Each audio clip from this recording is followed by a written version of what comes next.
Ohio's legislative races won't be on the May primary ballot as the debate surrounding district maps continues. Despite this, Secretary of State Frank LaRose told county boards of elections to continue getting ready for the May primary. The state's Redistricting Commission has failed to present a constitutional map in the eyes of the court, months after the original deadline to do so. The state Supreme Court is ordering the commission to submit new maps by March 28. But state leaders contend, regardless of the way it looks, this is the way to do it. It has to be a process of compromise.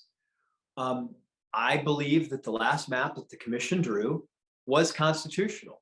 Does it do everything perhaps that the Supreme Court wanted it to do? And I say the Supreme Court, 4 of the 7 members of the Supreme Court wanted to do, perhaps not, but the court's not going to get its own way any more than the Redistricting Commission is going to get its own way.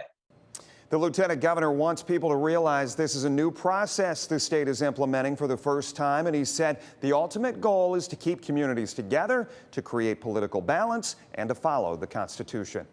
With as much uncertainty involving the May primary, I wanted to check in with Dan Cummins, who joins us live in the studio, to verify how we got to this point. Dan, what is the feedback you're hearing from viewers? Jeff, many have more questions than answers. It's a good time to look back at some of those key questions to get us up to speed. So how does the 2020 census factor into all of this? Well, every 10 years, the federal government goes through the census process. Populations change state by state. That means new districts have to be drawn. Ohio is actually losing a congressional seat because its population grew a little slower than the population in other states. Now, what's the role of the Ohio Redistricting Commission? Now, they're supposed to create those maps according to a constitutional amendment passed in 2015. That process should avoid gerrymandering or favoring one political party over the other.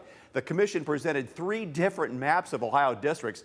The Ohio Supreme Court rejected all 3, saying they favored Republicans. No maps, no candidates for those races. And why are some officials insisting that the election take place May 3rd? Well, that's the law as it's written right now in Ohio, according to the Ohio Revised Code. It says primary elections need to be held on the first Tuesday in May.